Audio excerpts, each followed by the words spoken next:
Hi there, and welcome to the Mad Ave Collective Online. I'm Scott Gregory. This is our monthly panel discussion, and today we're joined by Sandy Spang. She's a Toledo City Council member and a former small business owner. Welcome, Sandy. Thank you. Also, Jerry Brown, founder and CEO of Madison Avenue Marketing Group, and Nikki Kellers. She's the manager of the Mad Ave Collective, where we are right now.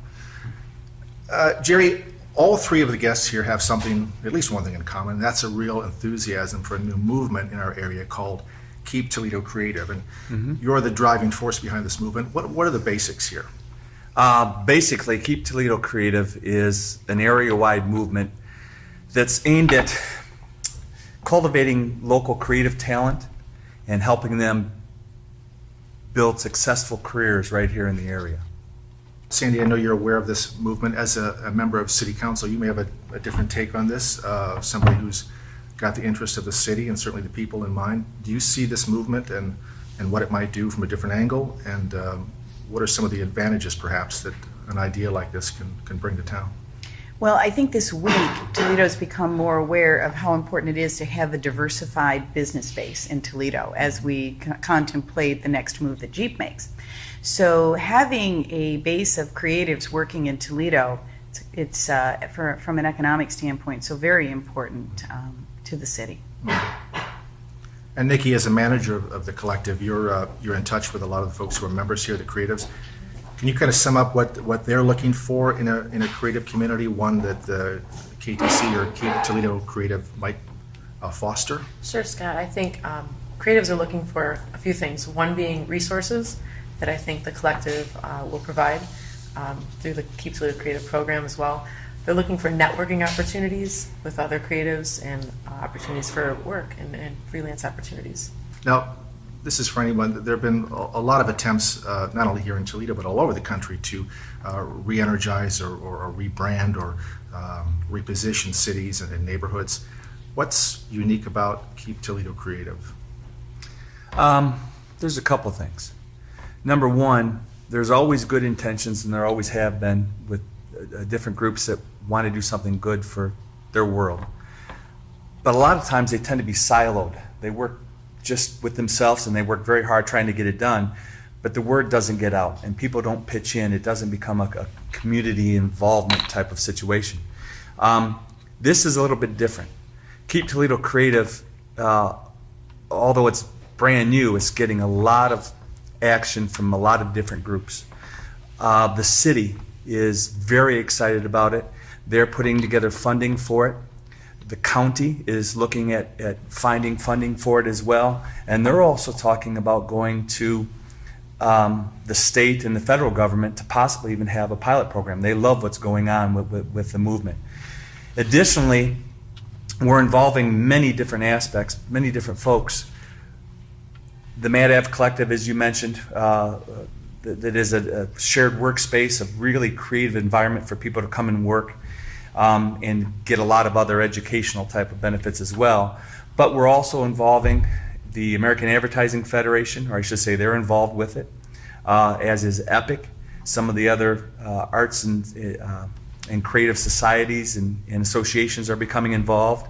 The schools are getting involved as well. We have some great colleges and universities for creative arts. Bowling Green, UT, in fact, Bowling Green's got one of the finest in the country when it comes to digital media.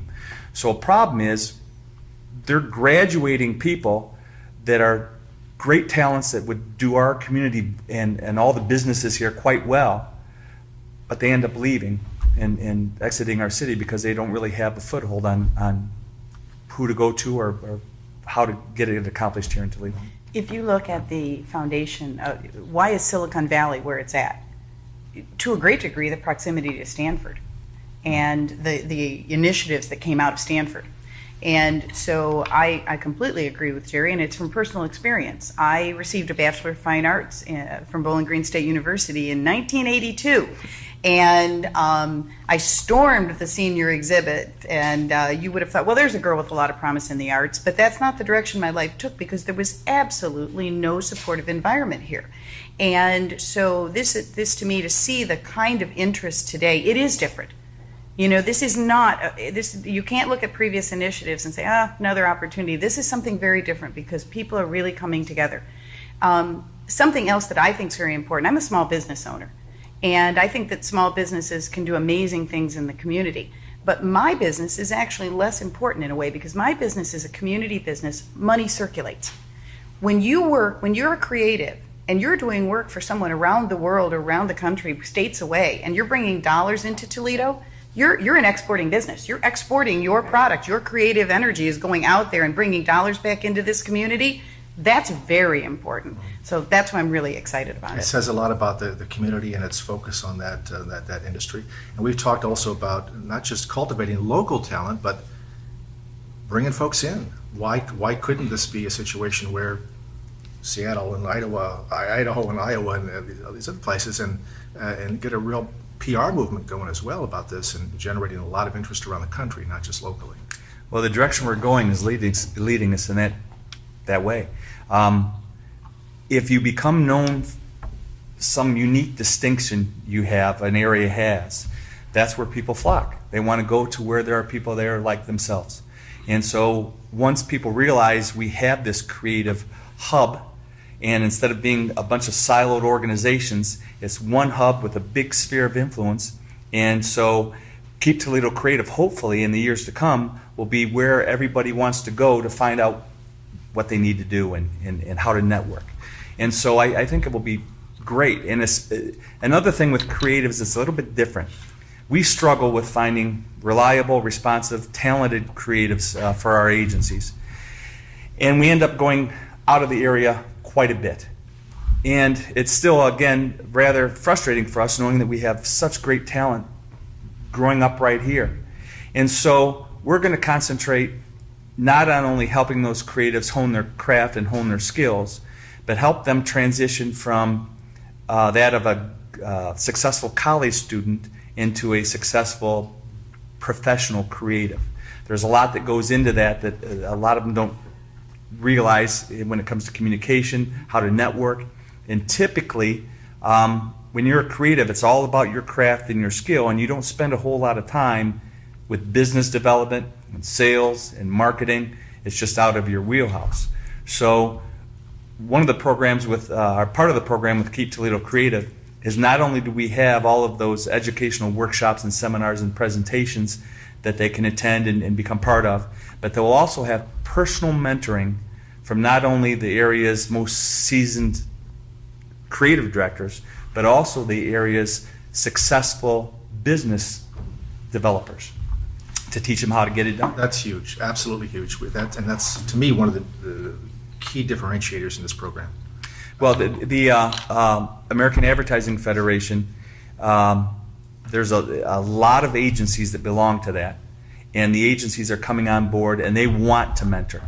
They're at Well, it's a great way to find good talent. Yeah, as Scott once put absolutely. it, it's their own farm Yeah. team. It Absolutely. serves a lot of folks, Yes. from the agencies to the creatives themselves to other businesses. It's It's a wonderful thing. And the Chamber of Commerce is helping us with the business mentoring. So that's what they do, and they want to help them become as successful as they can. and this is not a knock in any way on any university or high school or whatever, but we know from experience that there's a difference between a 22-year-old fresh graduate and a 26, 28, 30-year-old person who's been doing it for a long time. And where do you get that intermediate kind of experience from graduating to the job? Where do you find that? I would have loved to have something like this coming out of college. Absolutely. So that personal attention that you just can't get in a college with 30, 40, 90 people in a room, you could find very practical experience and guidance here. So Yeah, you leave college textbook smart, but don't really have a knowledge of how business works. Sandy, how does Toledo, the present state of Toledo, everything from the cost of living to the downtown area, the uptown, how does it lend itself well to a program like this? Are we uniquely situated to succeed? Well, that's a great question because, in talking about what creatives want, I'm very interested in what a lot of young people want in our city. My own children are young adults, and I'm very interested to see if they stay in Toledo or pursue their careers elsewhere. And some of the amenities that young people want in a city, that's sort of the responsibility of city government, that we start looking to some of those things. A more bikeable, walkable city. We just opened a dog park, and that's an exciting amenity. So it's important that we look at the kind of amenities that young people want in a city. I will say the cost of living in Toledo is very affordable. And I think that's a very attractive factor, that you can live a very good life here at very reasonable price. So we need the creatives, and we need to offer the kind of amenities that they're looking for in our community. It's a unique opportunity and a good time for this, so in a lot of different ways. Tell us, Nikki or Jerry, tell us about the Keep Toledo Creative Scholarship Grant Program, and how folks can either apply for that grant money or donate to it, contribute to it to help keep Toledo creative. We've got two different sources of funding.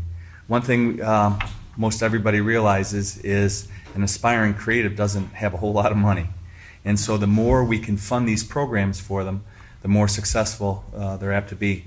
But there's two different sources. We have a scholarship program that is funding a membership to the Mad Collective, a membership to the American Advertising Federation, a membership to EPIC, and it also is funding the mentoring programs through the Chamber of Commerce and through the advertising community. And that we're going out and we're asking for money. It's tax deductible, and we're asking them to sponsor memberships. The easiest way to help us with this program is through a crowdfunding program that Nikki and her team are putting together that starts October 16th. And so it's on Indiegogo, and you can go to it and donate money, and you get perks and fun things. And what's also nice is you actually, depending on your different level of donation, get art and different things that is created by the people you're sponsoring. That's great. I think offering, having the creatives do the work and as a donor perk fosters what we really want the collective to be, a thriving community for creatives to actually do the work that they want to do. It provides a relationship with members of the community to have creatives working on projects for them and building relationships with them. And they kind of see, the donors kind of see what Right. they're investing in. Right. Here's what I got, here's what this person's Sure. doing.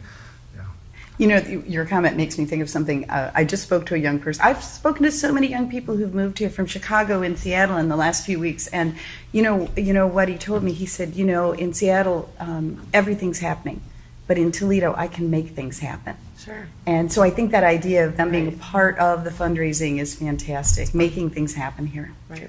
What else is nice is this particular area we're sitting in is being lobbied to be designated as the creative district of Toledo because of all the creative groups that are right here within walking distance. And I've also talked to people who moved to New York because that's where they needed to be a successful creative, and guess what they found out? Through internet and phone calls, and you don't need to be in the city where the work's going. What you need is the support and the ability to live comfortably. And here, as you mentioned, we've got a great cost of living. I've been told that out of the top 100 cities in this country, Toledo is number one for affordability, which doesn't surprise me. So it's a great place. We just have to get all of the resources together so that when a creative comes to us, they've got everything available to them. And let's talk about that support real quick. And that's part of the idea behind the collective. It's not just you as an individual come here and get work, but that's certainly a benefit. But you're part of a thriving community that you can access for input, for other talent. Let's say I'm a web designer, I need a copywriter. Hey, you're the guy next to me, or I need a photographer. So we want it to be that kind of that hub of energy, creative energy, and it looks like that's going to happen. So I believe, Scott, with the Keep Toledo Creative campaign, that opportunity to bridge the gap between college and real world applicable work is there. I think creatives need that, and that source of, would you say, their support. And also to clarify, it's not just for college graduates or True. or college students. Some of the schools are interested in actually having their kids come here for credit. But additionally, there are many great hidden creatives that have worked regular jobs and are either being downsized or trying to start something part-time, and they They never had that mentoring. They never had They don't know that where to go. spark to put them in the right direction. Absolutely. in today's environment, and then again another, I can't remember exactly what the percentage was, but it's like 30% of the country's workforce is now freelance, which is unbelievable. And so how do you just become a freelance creative? I mean, you really don't know how to get it done. You know your craft, you know your skill, but there's so much more that goes into becoming successful, and so much more work and business plans and all those sorts of things, and most just aren't aware. So that's what Keep Toledo Creative is really going to help out with. I'm excited. Yeah. I think it's, I was going to say, I think it's for everyone. I think that's the beauty of the program. It makes it unique and special, is that anyone can participate in the initiative. And you're right. Let's and not benefit limit from it to a 23-year-old, guys. You made a good Anyone. point. If I've worked at Jeep all my life, but I really wanted to do this all my life, and how do I get there? Well, this is a great opportunity to start there. So it's not by any means limited by age. Two things that make me feel that this is such an important initiative, two pieces of research that I was very interested in. One was something I heard on NPR, that about 2/3 of young people make a decision about where to live and then go look for a job. So something has attracted them to that area. So again, knowing that there's a home for them and that there are supportive resources, Toledo's where I need to go. The other thing that I think is interesting is the research that shows that creative people work best and are most creative in creative clusters. In groups. Yeah, so this idea that you're off in your cabin being creative, you know, there's something that happens when creative people are together that's really important. So when you talked about different disciplines working together and having those resources, I think that's why we really need to name it and claim it. You know, I've often heard the story of Austin when they decided that they were the live music capital of the world. I'm sure Nashville went, and now we have South by Southwest, and they are the live music capital of the world. And so I think that I think some of this we have to make the determination, the long-term vision that this is what we're going to do, and we need to bring as many community people together to make it happen. And we also have to realize perception is reality. That's right. And if people put enough effort into it, and the word goes out, and networking's great, marketing's great, and awareness is great, we become the creative capital of the country. So it's not just a money issue, not typically is. So with social media and all our ways to reach out to folks, if you want to support this movement, you can just simply talk about it, share the news about it, share the video, share the website. KeepToledoCreative.com. Scott, I believe everybody can benefit from supporting this program. People that want to donate can benefit by receiving work done by creatives, and the creatives benefit by having work to do and practice their craft. So I think everybody can benefit by joining in And being charitable, helping the city grow. There's And just a lot of things. That perk that we talked about where the creative is actually creating it for the donor. If you're a business owner, you donate to this and you get an original piece of art or whatever, logo or whatever it may be. copywriting or web Now you've content. established as the creative, you've established a relationship with perhaps a large company that you never would have gotten into otherwise, or would have taken you quite a long time to do that. You've established an immediate relationship. Right. Hey, I like what you do. Well, you got a part-time job here, or Right. it's a reciprocal kind of thing, and it could go on for years. So that's And speaking of that, a huge benefit to creatives is in trying to get work, whether you're freelance or whether you're trying to join an agency or the marketing department of a company, what better way than on a regular basis be sitting with the heads of those companies and the creative directors that do the hiring, and learning from them and getting to know them and build relationships with them. I can't think of a better way to build your career. Sandy, as a small business owner, you must have hired or at least talked with creative folks now and then, whether it was for marketing. I'm going to make an assumption. I don't know. No, what you you're have. you're correct. Okay. How did you find those folks? Networking. Okay. Networking. And I believe in good design. I think the less money you have, the more you need good design, whether that's architecture or your printed material. And I've often gotten comments. I actually hired someone to do a logo for my political campaign. And I don't think that is a typical thing, but that just shows my commitment to design.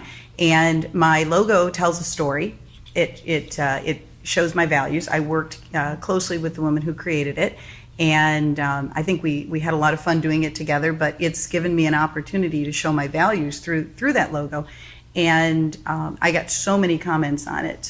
But it was absolutely through networking, through relationships, and most of us know that that's how a lot of business gets done. So being introduced to mentors and meeting other folks who can lead you to business, I think it's invaluable. This is a bit off the subject, but I always like to give sort of takeaways whenever I can to creatives who might be looking in online. Any particular thing you looked for when you were hiring those folks? We did a portfolio, maybe. Was that important to you? You know what? Absolutely. Interest in my mission. Taking the time to really understand what I needed to accomplish to bring me into the process. And so I think that you can't, if you don't do your homework, you're not gonna hit the mark. Very important. I think that's probably a common mistake that a lot of younger folks make, is not doing that discovery and that uncovering of what are you all about and what does this logo represent. Well, I'm investing a lot, whether it's my business Right. logo or my logo as a candidate. I'm saying this represents me. Right. So taking that time, I think it's really valuable. It's not just money that you're investing, it's the impressions that you're going to make with it. Exactly. So yeah, you're Yes. putting a lot into that, yeah. Yeah. I'm sorry, Jared, do you have something else to say? No, I was just going to mention, and the value that logo can bring or not bring. Right. I mean, it can make you or break you. Yes. Yes. Yeah, the one thing that I really enjoy about being around creatives is some of them are unbelievably passionate about what they do. They just need direction. Others aren't so passionate about what they do. And the nice thing is, when you're surrounding yourself with people that do what you do but have other areas of expertise, my son's a great example. My son wanted to really be in motion, animatronics, that sort of thing. And he realized after being in that and being in other parts, other aspects of art, he realized his passion was really in the art side, the graphic design side, and not so much in the motion. But he found that out by working with people. And you really don't know that by books and learning. You have to get out in the real world and see all the other aspects that are involved with your art. And you may find, you know what? I love what you're doing. And you change the course of your career. Become passionate about something else just because you were given the chance to see how that works. Books are the worst, aren't they? Right here. Burn them all. I love books. I want to put a word in for books.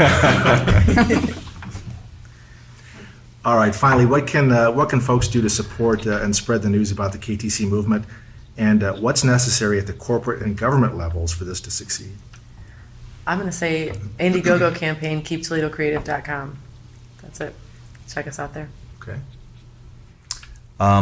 We are already having a lot of activity with government and getting funding there. We're in a special place because not only do we have an initiative that can put Toledo on the map, we're no longer really. We used to be known as the glass capital of the world. That kind of fell away. And then for years and decades, we were related to the automotive market. We were great at manufacturing. That's gone away. So we have to make a name for ourselves in something else, and this could be it. And so there are a couple things. As Nikki said, support a creative by funding it on Indiegogo, and become involved. Come in and check it out for yourself. The calendar of events of all the things that are happening, you wouldn't believe all the workshops and panel discussions and speaker series and creativity workshops and sales training and business development training. And it just goes on and on and on. And if you're funding through Indiegogo or the scholarship program, all of this is provided free to the creatives. It's a great thing. We should say that for that schedule, go to madavcollective.com. All of that is listed there on the front page, and you can click for more For the calendar. more detailed calendar. Full calendar. Right. Anything else on the city level, the government level that any way you can encourage folks to? Well, I think Get involved. I think we have the bully pulpit, I think we can help with the name and claim it piece of it, and certainly with some of the support. But I would also speak to my fellow business owners. A program like this can do a lot of the same things that a great nonprofit can do in helping our community, in providing employment and building community. So I would encourage my fellow business owners to consider this worthy of their giving and to get involved, as you say. And even isn't it true, Jerry, even in someone who's not in a creative business, they may have something to offer to, if they get involved, their business expertise, or even some opportunities for They can join the mentoring program. internships and Another real benefit to businesses is everybody needs some sort of marketing, whether it's graphic design, whether it's writing, video, whatever the case may be. And they have even a harder time than people who are in the business finding those creatives. And so they can go to the website as well. And I think even though we're fairly new, there's 50 creatives or 50 plus more creatives. that have posted their information, their contact information, their portfolios, their specialties online. And these are Toledo creatives. So you can look that up, find maybe you need a graphic designer. Here's 14 graphic designers right there, direct contact information for each one of them, all their portfolios. And so for businesses, it's a great thing as well. All right, so we would definitely encourage you to check out keeptoledocreative.com and find out more, and also, of course, madavcollective.com. And we'd like to say thank you to Sandy and Jerry and Nikki for your time. And Thank thanks you. for joining It us. was fun. Thank you. Thank you.